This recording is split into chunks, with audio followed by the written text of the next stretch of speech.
So do you have any place in particular that you want to start off, or do you want to just kind of go through the system in its entirety? We typically will do like purchase orders, and then we'll go into inventory management stuff. I'll show you some of the options that are available to you so that you can also potentially kind of grow into some of the features as well. And then we'll go through fulfillment, and we'll see where we get to. I think that sounds good. Yeah, I think we can do like an overall, and just perhaps also to keep in the back of our heads that we do training sessions that reflects the data that's in SKUsavvy right now. So if there's something that makes sense to wait a bit to get all the data in there, then let's do that later. Okay. The other thing too, I can record this. So if you would like, I can record it and you can refer back to it. Actually, I was going to ask you because I have the studio recording already, so I'll keep the files if that's okay with you. Oh, so that actually records the screen? Yeah, the screen and the audio. Okay, perfect. All right, that sounds good then. Okay, so we went through a couple of things. I'll kind of just recap again because I think sometimes it's helpful just to have that have a few repetitions. So as you already know, the Shopify connection, that's what's going to bring over all of your inventory, products, orders, order updates. All of that data should be coming through in pretty much real time. So as your orders come in, you should see them in SKUsavvy almost right away. Now, I also pointed out that the inventory doesn't actually come over immediately. So if you make inventory changes on Shopify, then what you're going to want to do is come in and resync the inventory from Shopify to pull that inventory into SKUsavvy. Most of the time you shouldn't have to do this because most of the time you should make all of your inventory changes in SKUsavvy first. But if you do need to override it, then there is a way to do that here. The other thing too, if you ever add a location, you can also import that location directly from your Shopify store. So add it to Shopify first, and then you can come over and add the location here. Another thing on the Shopify connection is, so this lock icon, there are times when we add a new permission set to SKUsavvy. And what that does is it can enable new functionality. So if we do add a new permission, what you'll see up here is that there will be missing permission for whatever it might be, write order edits or, pull in third-party fulfillments. And then you're just going to want to click on this little lock icon here, and that will go ahead. It will bring you to Shopify. You'll re-authenticate, and you'll enable the permission. It doesn't happen very often, but there are times when we do add new permissions that you might want to take advantage of. The other thing too is meta fields. So remind me again, are you currently using meta fields that you might want to bring in? Not yet. No. Okay. So if you do choose to use meta fields, just let us know and we can enable them on your account. So those will sync over order meta fields or product meta fields. These can be used in a lot of different ways. And as you kind of think about the operations or any kind of custom data that you might want to have, those can certainly be useful to have. So just let us know if you do want to have those meta fields. Finally, the shipping rate priorities. So these priorities have come in from Shopify. And what this is what you're offering your Shopify clients or your customers as they go through checkout. So these are going to come into SKUsavvy. And actually, I think the plan is we are going to wrap this into the autopilot because they do kind of similar things. So you may notice that this actually gets wrapped into the autopilot. But what you can do here is you can align the shipping rate that you offer your customers with the available services that you have given the carrier accounts that are connected. So that enables during the fulfillment, that will basically filter out a bunch of other options for fulfillment that your customer didn't select. And that way you have, kind of a little bit more of a streamlined fulfillment. Yeah. And for us, seeing that we don't have a partner here. So next up, we'll touch again on products. Alex? In the product, just a quick question there on the fulfillment. Seeing that we don't have an integration with Bring or anything there, is that just an area we keep open and we do the manual process somewhere else? Yeah, I mean, my hope is, and I did ask about Bring again just to see like what might be going on there. My hope is that they will introduce those services. Since Bring, I guess, is still one of the newer ones, oftentimes they will come back and they'll finalize it. So hopefully, and it may be worth checking, every couple of months or so, just to see, like, have they enabled some new Bring services that you guys might be using? My hope is that they will, but yeah, Okay. for the most part, that's actually not really going to be something that you guys are using. Yeah. Okay, so on the product side, your products will come over from Shopify. You'll be adding new product on Shopify. Those will show up in SKUsavvy pretty much immediately. So you'll have prices, SKUs, option values. You'll have barcodes that have come over. Now on your barcodes, so on the barcodes, I think you're using UPC. And so you want to make sure that the format is set to UPC. I'll go back through that. And then what that's going to do, so probably what you're going to need to do there is, and we can handle this on your account. But if we go into barcodes here, right now this is set as the default QR. But if we were to switch this to UPC and then we tap update, this is going to enable us to update all of the existing barcodes to UPC. You may need to do this. We'll check it on your account anyway, but that is going to switch all of the existing barcodes over to UPC. So let's go ahead and back into the product. So this is a global view for the product. So under vendors, you have all of the vendors that currently carry this product and at their different unit costs. You can add new vendors either from the product variant directly. So you could add, new vendor here, vendor SKU, cost, step counts. Step counts are a way of, if you have to purchase from a vendor, like let's say 10 units at a time of a particular product, that's what step counts are going to do. So step counts enable the system to indicate to you that you have to purchase in a certain quantity, right, from the vendor. So it can be useful, if you're purchasing by cases or if you're purchasing by, like I said, the minimum is 10 units for a product or something like that. That can definitely be helpful there. Is that something that you guys are currently using? No, but it would be useful using that. Okay. Yeah, it can be useful. Remember. Yeah. Okay, so another thing on this page, you can also import these costs and vendors. So if you do have, if you have a bunch of unit costs and different vendors, you could upload those here. And this will actually work across all vendors and products. So you could create an upload, and I can get you, I think, Mark, you're on this call, right? I think Mark's on here. He's muted.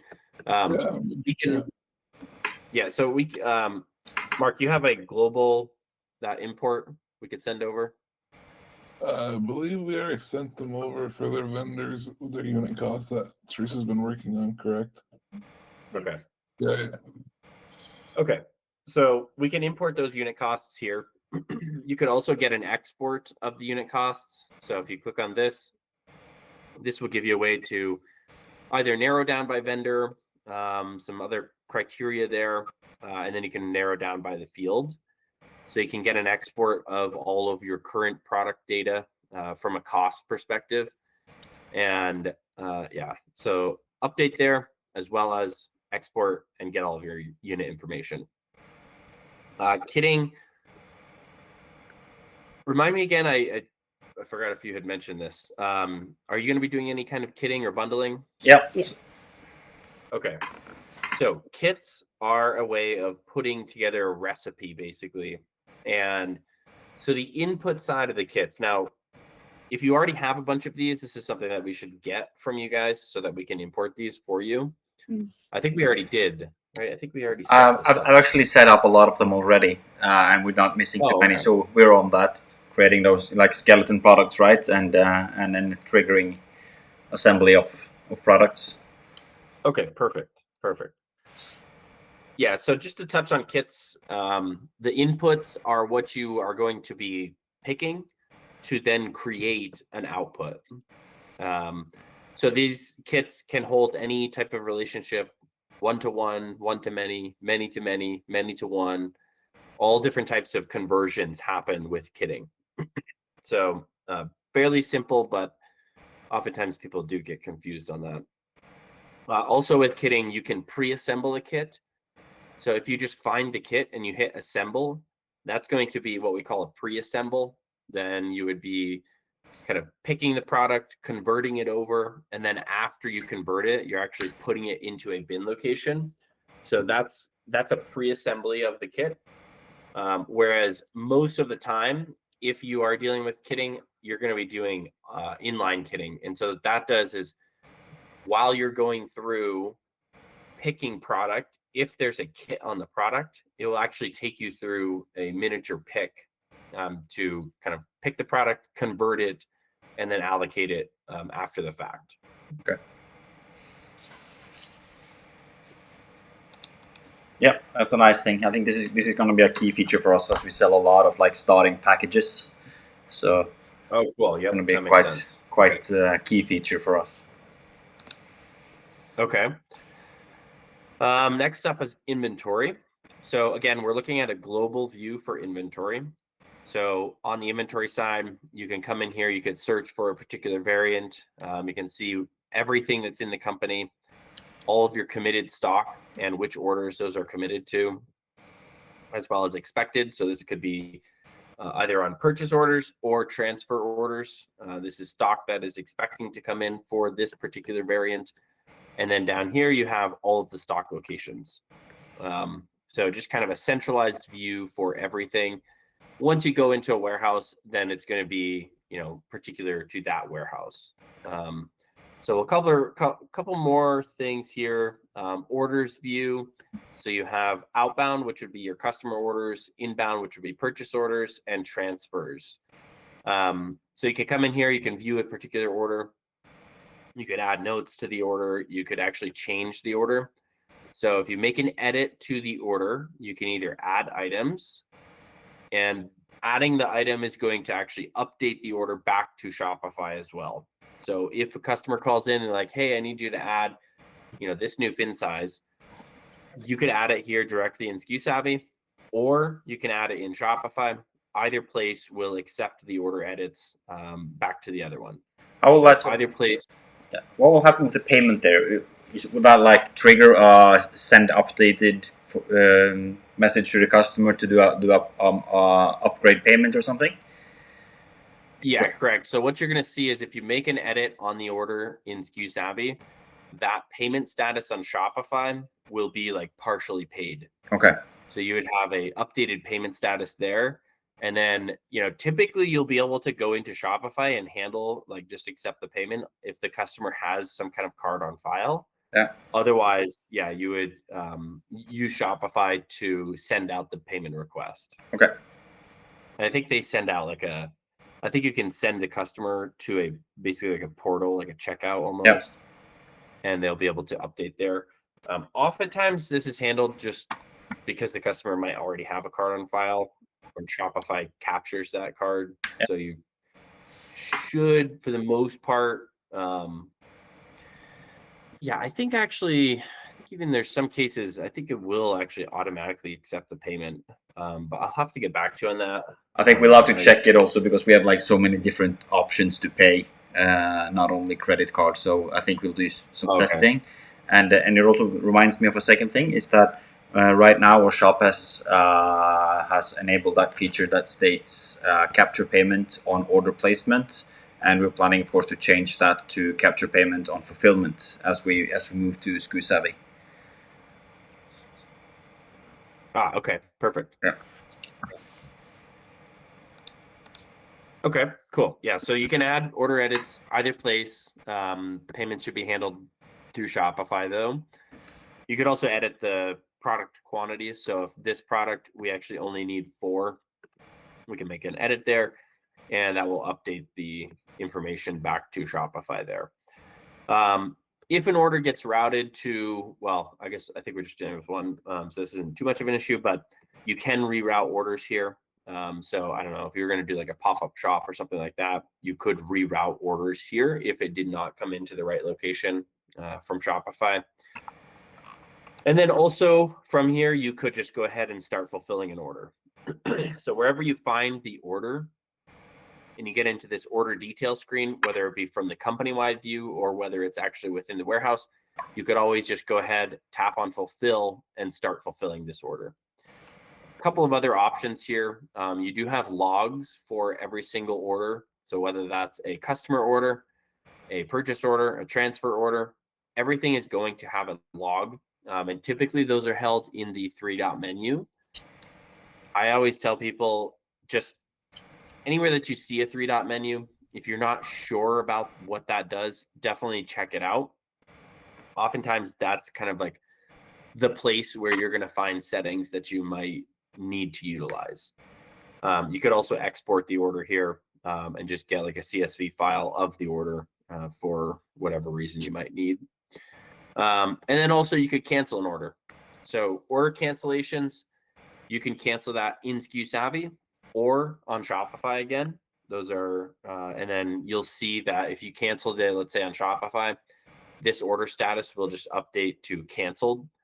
Now, if you have started picking and packing an order, but you never actually shipped the order and then it was canceled, what you want to make sure to do is go into the order. We'll just use this as an example.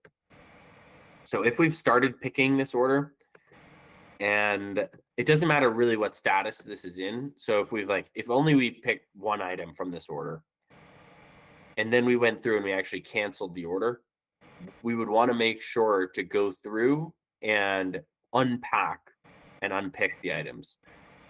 Because essentially what happens is as we go through and start picking, that stock goes from your on hand to it goes into the batch. So it is still part of your committed stock, but it is now removed from your on hand. And now the stock is actually on the batch itself, right? So this batch here is now actually holding the stock.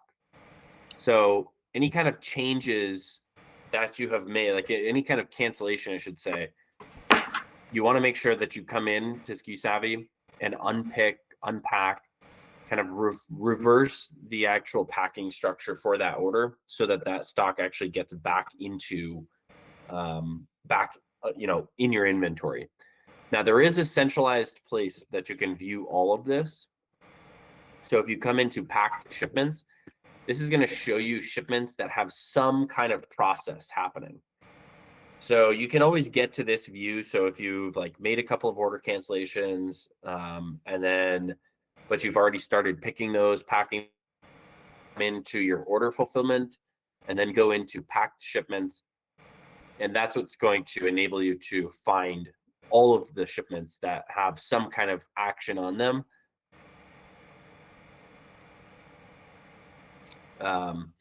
So yeah, oftentimes that can certainly throw a wrench into people's operations if they have some orders that are currently sitting there in a packed position, but then were never actually fulfilled, or the order was canceled, or customer never came to pick it up, and so now you got to go through and cancel it, something like that.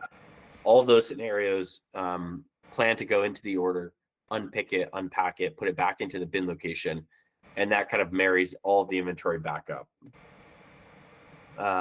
Okay, so we kind of went through, I'm going to skip over autopilot because we're not really using the shipping within SKUsavvy. We may actually add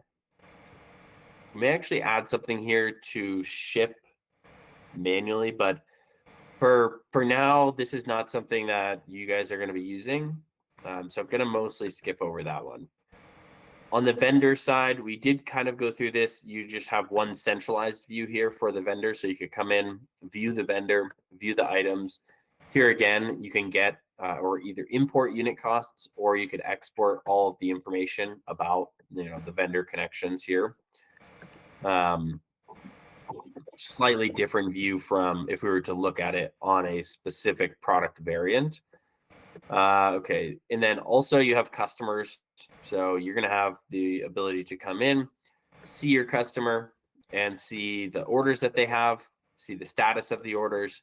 So you can always find the customer, just come in, view which orders they have, and see what the status is. So if someone calls in and they're like, hey, where's my order? You can come into this view, find the customer, and then view their order. And then you could click into the order and see, okay, we've that one should be fulfilled. You're all set. Or, okay, we haven't actually started fulfilling it. We should be able to get that out, today or whenever. Okay. So on the employee side, so all of your staff members are going to get an invite. So what you should plan to do is invite the staff member, give them an email, give them a title, and then down here you have a bunch of different user permissions. So you can check off entire sections over here, or you could go down through and individually add some kind of permission set here. For the most part, everyone should have the ability to at least view the warehouse. They may not need to create or update or delete, but viewing warehouse, viewing product, the orders is probably the most important one, as well as inventory. So as you can see here, viewing inbound orders, view outbound orders, view outbound order batches. So those you're probably going to want to check off all of those, assuming that most people are going to need to do something with the orders. Creating inbound orders, that's creating purchased orders, creating outbound orders.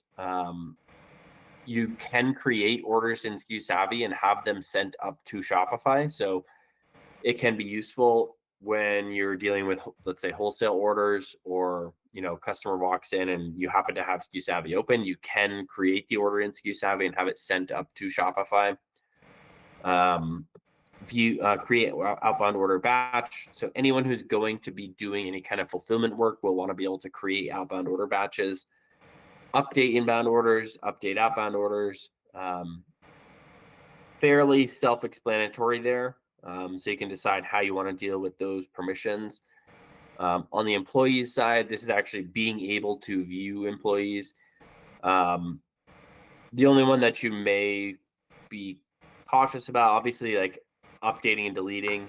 A staff member can only create another staff member account up to the permission set that they have. So they wouldn't be able to create a staff member account that has admin permissions if they didn't already have them themselves. Bin, certainly being able to view bins and probably even update bins. Vendors, depends on how you guys want to set that up. The other big one is inventory. So you're most likely going to want to add both of these, and then what I'll show you. You can actually have a setting turned on to require the reason for an adjustment, for an inventory adjustment. That's, I think, a good way to go, because it does obviously make someone actually enter in some kind of reason why they're actually making the inventory adjustment that they're making. Packaging, nothing very sensitive there, so they could probably have all permissions there. Exports, you may not want someone creating exports here, so you can adjust those. Webhooks is more technical, so most people wouldn't need that.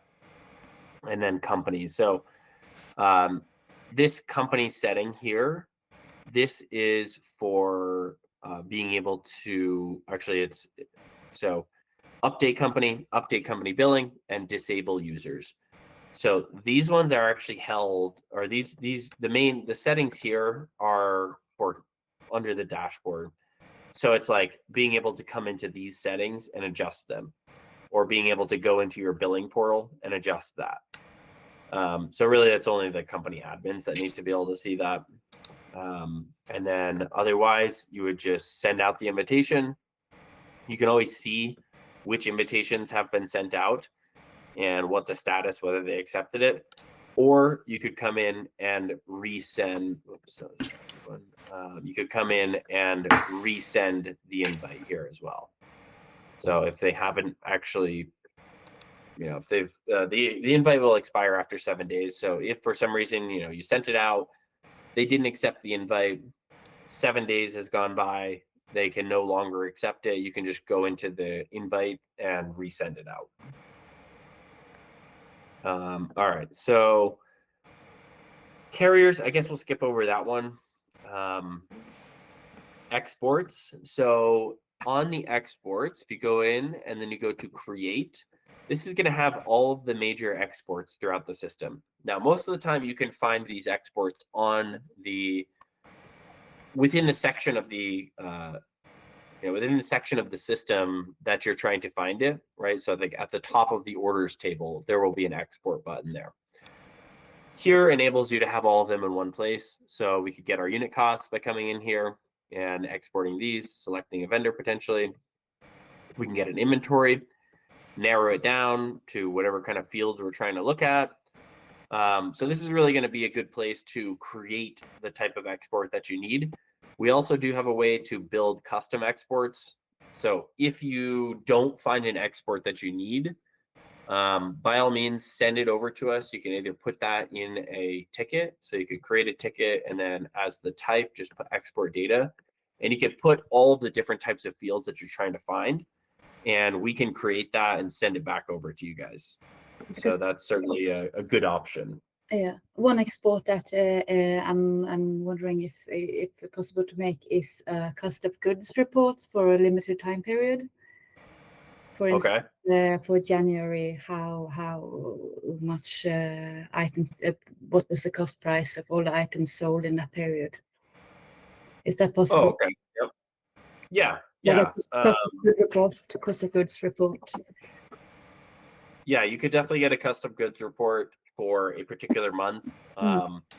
So what I would do is just come into the inventory, because this has min, max, average. So you could have, all of those, or you could actually come into the orders and, outbound orders, and then you could narrow this down and get, so there's a lot of different fields. And then you also do have the item fields, which is going to have the price there as well. This is probably the right export. Now you may say, well, we actually want to have like a little bit more detail than one of these reports has or the other. In that case, take a look through these reports. If it doesn't have some kind of field that you're expecting there, then by all means, let us know. We can easily write we just hand you over like a little script basically, and you can paste it into our, here, I'll just show you.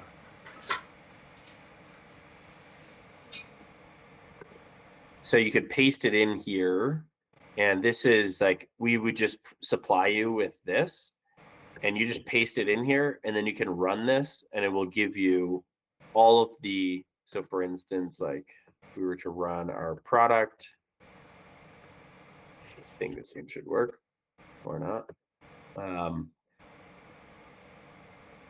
So if we were to run this,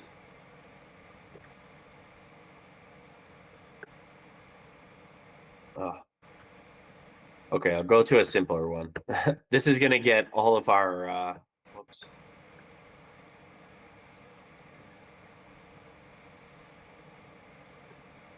So this will get all of our warehouses. So we hand you over this type of script, you paste it in here, and then you just press play, and that's going to run, and it will give you all this data here. And then you just go over to this, export it. Typically we export to JSON. That's a little easier way to get everything, but this is an easy way to do that. So yeah, if you do have custom reports that you need, just let us know. We can certainly set that up.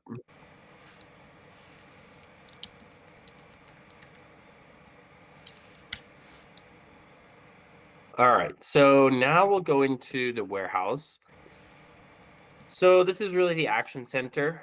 The first one that we'll go through, well, we can take a look at some inventory. So on the inventory side, you have obviously all of your inventory. Now, one thing to note is that a product could exist and not have any inventory, and meaning that the product is going to be showing in your catalog, but it may not be showing in the inventory list here. So if you do not have inventory for that product, and let's just say it's a brand new product, you just added it, but you never had any inventory for it, it's not actually going to show in this list here. And so if you wanted to make an adjustment to that product, then you would just go over to adjust, select the item, and then you could start adding some stock here for this item. So we would just select or scan the bin and enter a quantity, and then that would then add it to that inventory list. What was I going to say there too? Forgot what I was going to say on that. We'll come back to it. So yeah, so that definitely can trip some people up, that you have a product in your catalog, but you don't actually have any inventory yet. And so it's not showing there. And then a lot of people get confused, like, well, why can I not search for it? This is just showing the inventory levels. It's, even though it's obviously related to the product, inventory is a separate kind of, I don't know, a separate entity almost on the variant. And Shopify kind of treats them obviously related, but they are separate. Same thing within SKUsavvy. So now, oh yeah, I know what I was going to say. So the other thing too, you'll notice that we right now are holding on to 0 inventory levels. So SKUsavvy is preserving that we at one point had this product in bin 5B here.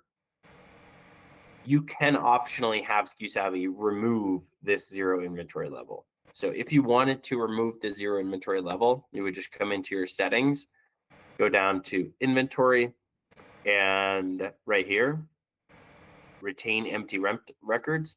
So you would just turn this off. And when that's turned off, then SKUsavvy is going to start removing the 0 inventory levels. So if you pick a product and you pick that product and the left, the leftover inventory is at a 0 inventory level, SKUsavvy is going to remove that. If you have a product and it's got 5 units and you cycle count and you remove 5 units, SKUsavvy is going to remove that 0 inventory level. So this can be handy. Oftentimes, like if you're getting the same product over and over again, oftentimes you're going to just leave this on and you're going to retain the 0 inventory level, because then during the check-in, you'll know like, oh yeah, we put this product typically over in our bin 5B, right? So that's a good one to most likely. I think in your case, you're going to keep that turned on. I don't know. What do you guys think? Is that something that you would use, or? It could be kept on, I think. Yeah, I mean, you can always delete the 0 inventory record manually. So we could always come into our inventory, find the record, and from here just say, okay, we're done with this. Boom, let's just delete the inventory, or the 0 level. Okay, so on this particular view, we're looking at a individual inventory record, and so we can see logs. These are the logs for this particular variant. So we can see everything that has happened. So you can see we just deleted that 0 inventory level. You can see picked, packed, cycle counted, checked in, anything pertaining to this variant that has happened, you're going to see in this log. You can also narrow this down by a variety of different ways. So you have, order picked, order packed, kit picked, kit assembled, cycle counted, a lot of different ways that you can narrow down which data you're wanting to view. You can also narrow down by the specific employee, by the date range, by your own reason codes for adjustments, or whether it has a note.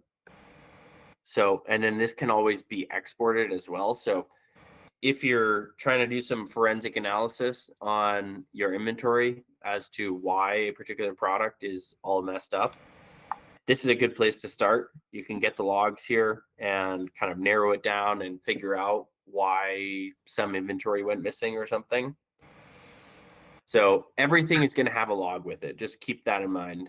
Every order, the whole entire warehouse will have a log. Every employee, every single variant, everything is going to have a log associated with it. And you'll always have these exact kind of filters there as well. So if we go back to our product, so here we're looking at item locations. So this is showing us around the warehouse where we actually have this product. So we can see here, view individual bins. We could select a bin and that will show on the map. From here, we also have options to make an adjustment. So we could add some inventory here.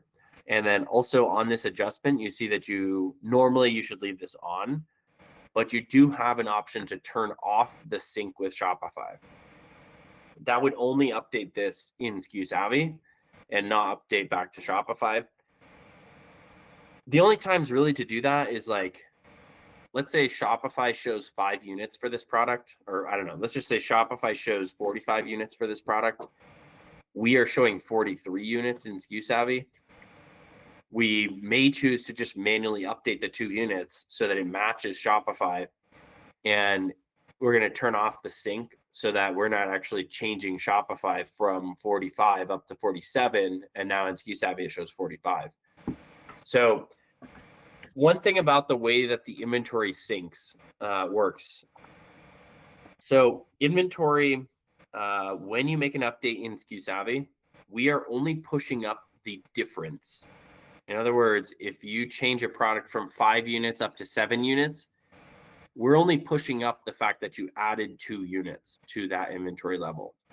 So Shopify did away, and I think they have reintroduced this, and this is what so they will only allow a change differential. They don't actually allow, unless you do a bulk operation to update all of the inventory levels, they don't actually allow you to just like overwrite the inventory. So this is useful, in cases where might be a mismatch. Now you could always do a bulk update. So if you're like, well, our inventory in Shopify is getting a little skewed. We know that SKUsavvy is accurate, but for some reason Shopify is a little bit skewed. You can always come in, resync, and select the origin source as SKUsavvy so that you're sending your SKUsavvy inventory levels up to Shopify. And this is going to bulk update all of your Shopify inventory so that it exactly matches what you have in SKUsavvy. But yeah, keep in mind, SKUsavvy doesn't actually change the inventory value when you make an adjustment. It is only sending up the difference on what you actually have, what you've actually created the adjustment for. So yeah, anywhere that you see this, you can make an adjustment. Additionally, anywhere that you see just the quantity, you can tap on the quantity, and that will also let you make an adjustment. So for instance, if we were in this inventory table and we go here, we can tap on the 0 and just start making an adjustment there. So that will be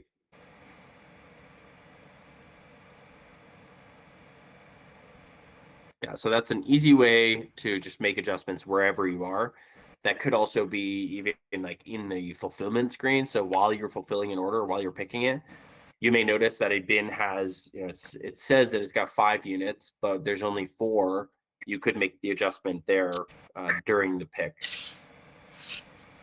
So additionally, within here, you can also move inventory. So basically, this is the symbol for transfer of inventory to another bin. So here we could just, tap on the item, scan or select the bin location that we're going to transfer over to, and then just indicate that we're going to transfer that.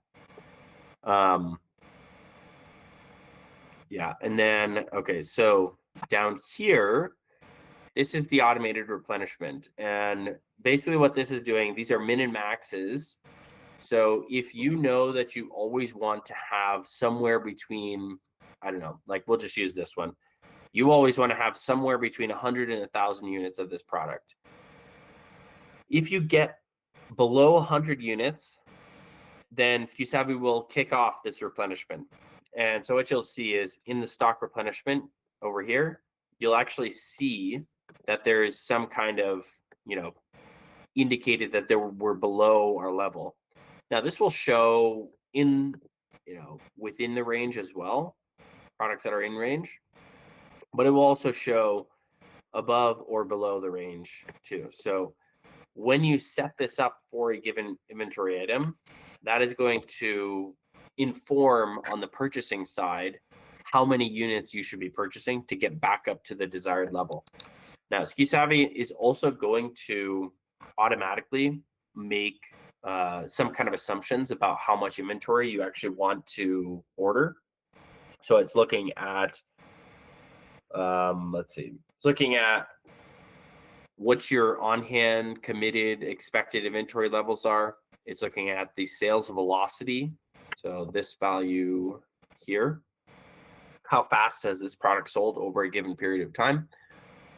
And it's looking at lead times that are calculated from each of the vendors that hold this product.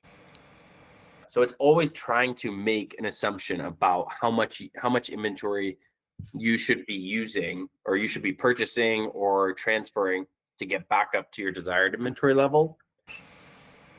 But you can kind of influence this by using min and max values. So super handy, like in retail store settings, if you have, shelves and like, okay, we can always have 10 on the shelf here.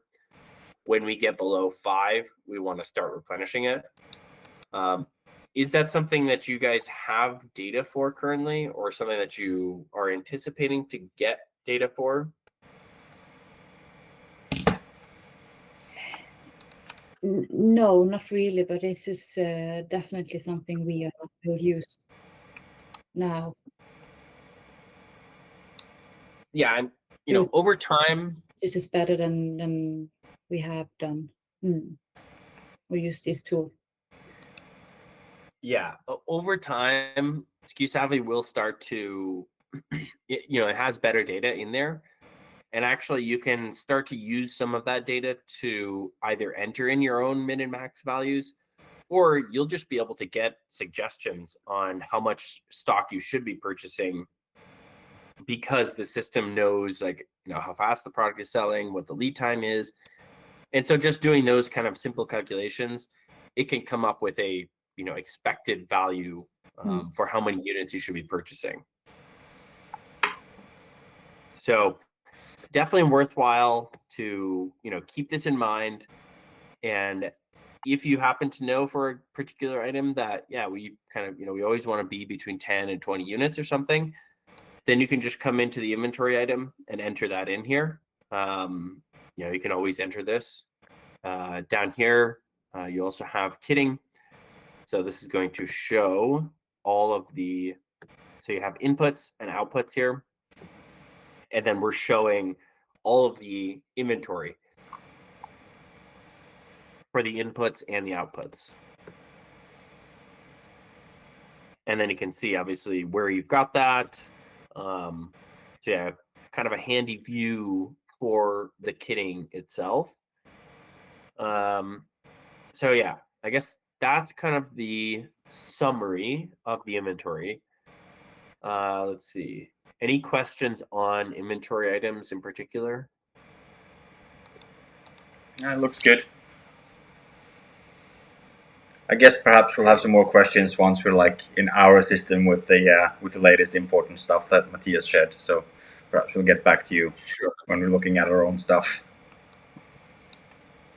Yeah, no doubt it'll be a little different, but should be pretty much the same. Yep. That's the goal. Yep. Give me 1 minute. I'm just going to go blow my nose really quick.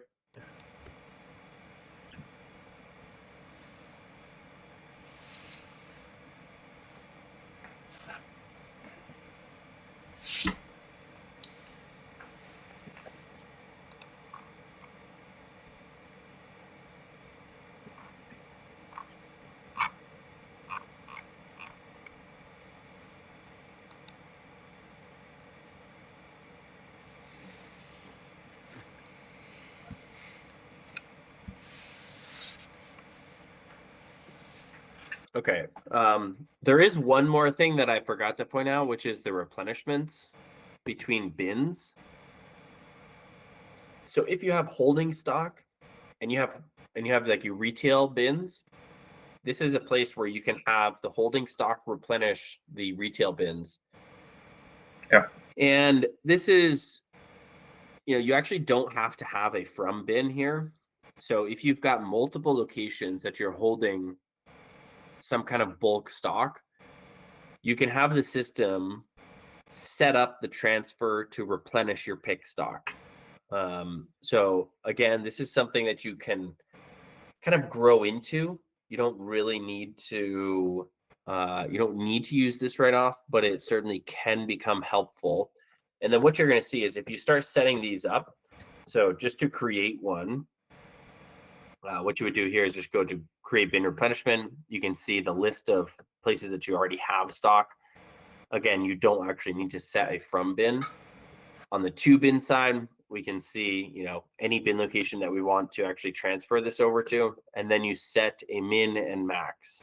So as you can see here, like when the minimum is reached, it's going to bump up back to the maximum. So then what you get is a list kind of like this. So this is showing us bins that have some kind of minimum and maximum range. And the system is pairing this up so that we can transfer stock easily between one bin and another. And just keep the flow kind of going. So certainly something that you can grow into over time, or even just use for specific items if you wanted to.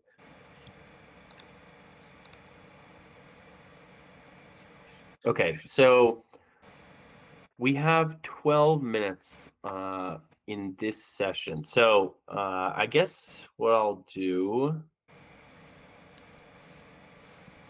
I think we'll use next session as to go through, like really get into purchase orders, order fulfillment, batching, routing, all that kind of stuff. So for now, I'm going to go through just like a couple of other interface things, some of the settings. I guess we could also cover the warehouse layout. You guys are already going to have a warehouse layout, but you may need to make changes. So yeah, I mean, I guess we can go through this quickly. So here you see like an overview of what you've got.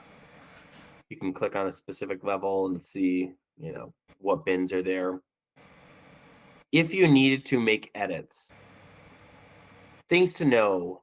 One, you have the ability to go into 3D mode. From 3D mode, you can also use the heat map feature. So as you start using SKUsavvy, this is actually going to show you like where your bins are that have been utilized kind of like the most. So you can use 2 colors or you can use 5 colors. And then you can also scale this so that you're looking at like greater than 90%, right? So it has some kind of utilization. This can definitely be a handy feature for indicating where you should be storing stuff around the warehouse. It's kind of a cool view. You also do have like the change type, so you can narrow this down to a specific change type. And then you have, basically the metric that you want to actually map by. So can be a super useful tool. Now, if we wanted to make changes, you're going to be in 2D mode to make changes, and then just go over to edit. And so from here, we can see you can drag. So you can just like move these items. And so right now we have clicked into a specific shelf here. So we're not actually in the bin. So it's basically one click for the shelf, and then the second click is the bin. And so we could resize this bin, boom, just clicking and dragging. We can move it. I can use my keyboard to move this bin. If we move the shelf, boom, can move the whole shelf. Now, if we wanted to, let's just say we wanted to move this bin over here. You actually can just select the bin and drag it over to this shelf. So you can move a bin around. Just keep in mind that the inventory that is currently held in this bin is transferring over with the bin itself. So you're going to have, you're physically moving inventory if you start moving around bins here. You can also set capacity restraints on this bin. So here we have a capacity of 500. That's kind of an arbitrary number. It's not pertaining to any particular inventory level. It is mostly just a number. So the number of units is capped at 500, no matter which product it is. Again, that can be helpful, but certainly something that you can grow into. You also do have the bin information. So that would take us into a view for that bin. We could view the barcode. We could view inventory for that bin. We could view whether it's a point of sale reconciliation bin. So this setting here, point of sale reconciliation, that is indicating on the bin that if a point of sale order comes in, we're going to deduct the stock from this bin. So if the product lives in this bin and a point of sale order comes through, we're just going to deduct the stock from this bin here. We're going to avoid any other bins that product might already be in, and we're just going to deduct the stock from this bin. So that's a very useful setting, and it helps to make sure that you're not piling up different reconciliations that need to happen. And a reconciliation is a difference. So if you sold a product on point of sale and point of sale automatically deducts that stock, then where did that stock come from? So the reconciliation is basically saying, okay, we know that you sold X units, but now where did the inventory come from? And so if we use these reconciliation bins, then SKUsavvy can automatically make the decision on, okay, where should we actually deduct this stock from? I'll show you that as well in the inventory view here. So as you can see, we have some reconciliations. So if I click on that, basically, because we have more than one bin and there was no point of sale reconciliation indicated, then SKUsavvy has kind of teed this up for us. So it's saying we know that 3 units were sold, but where did they come from? So this is, we just select which bin location and then we would reconcile. So that's a reconciliation. The only other inventory type that you might come across is on the bulk allocation side. So within here, what you're looking at is you have items that have some kind of quantity that is different than so you have some kind of quantity that is different in Shopify than what SKUsavvy has. So when you first connect with Shopify, pretty much all of your inventory looks like this. Now, from this view, you really shouldn't have to deal with this too much, but there may be times where you have a few items. And so what we could do here is just simply tap on assign location. From here, we can select our bin. And then this one is a perishable item, so it's requiring a lot. And we would just go to assign. So we put that away into the bin. Or you could do a bulk assign just by selecting or scanning multiple products. And then we select the bin and put that away. So pretty easy, but it is definitely something to stay on top of. Now going back into the layout, Mark is the resident layout wizard. So I don't know, Mark, you got any things that you want to make sure that we show them here? I mean, I'm just going to go through the basics, I guess. But from here, you can also add new shelves. So you have this kind of toolbar, creating shelves, boom. And then once you draw the shelf, then you can draw a bin. Creating areas. So an area can be just a representation, basically. Could be anything. does not hold inventory. It's really just to indicate certain spots on the map.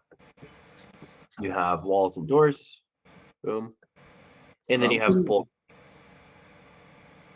Probably the biggest thing, if you do decide to change the layout in any shape or form, just remember that once it's deleted, you can't really get it back. Mm. And then if you move something and you don't like it, don't hit the update button, just hit cancel, and it'll go back to the original, so you can restart it that way. Yeah, so like all these little changes here, if I just went cancel, boom, I didn't update it, so it's back. Just little things like that. Brings me back to the change and not sure that's changed right. Just make sure that's how you want it before you hit the update button, because it wipes out the prior. Yeah, well, be careful with that permissions button when it comes to editing the warehouse layout. Yeah, I mean, most of the time the warehouse layout is going to be just fixed, but certainly you might be adding new shelves, you might be changing the position of something, and you need to make these changes. So, yeah, probably the biggest change you'll make is like your shipping your shipping stations. Probably if you want to make more shipping stations or stuff like that. But yeah, for the most part, the racking shouldn't really change all that much. Yeah, that's actually a good point on the shipping. So this setting here, you see this little dot. This little dot is indicating our default starting position for an order batch. So the default starting position is basically like when SKUsavvy, when you have a batch of orders that you're going out to pick, and SKUsavvy starts the routing, it is starting from that start position. And basically it's going to work its way around kind of in a circle and then come back to the starting position. So it's worthwhile to figure out, okay, where are we typically starting? Like, in this case, we're starting here because our shipping section is right here.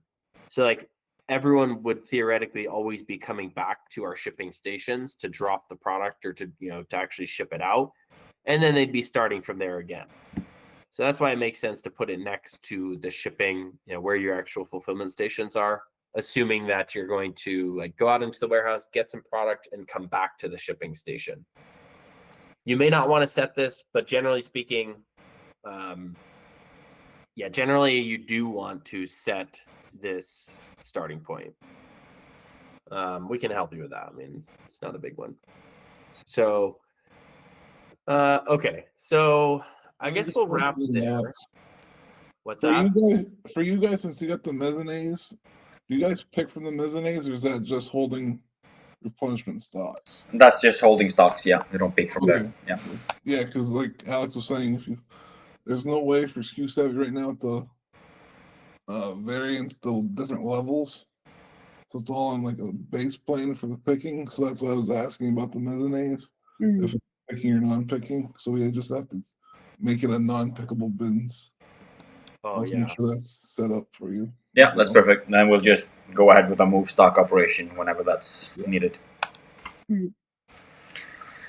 Yeah, so you can indicate whether a bin is pickable or non-pickable. So like if we go into the inventory here, so you can see this bin is pickable, but if it was non-pickable, then during your order batching and routing, it's not going to bring you to a bin that is non-pickable. So it can definitely help to streamline the pick. That's a good thing. That's something we have been missing from Bright Pearl. Actually, both that and where the goods are being picked when being picked up in the store. Totally. Yeah, that's I think a lot of people were very happy when we introduced pickable versus non-pickable, as well as point of sale reconciliation that's flags for the bin. Really good functionality. Cool. Okay, so I guess we'll wrap there. Yep.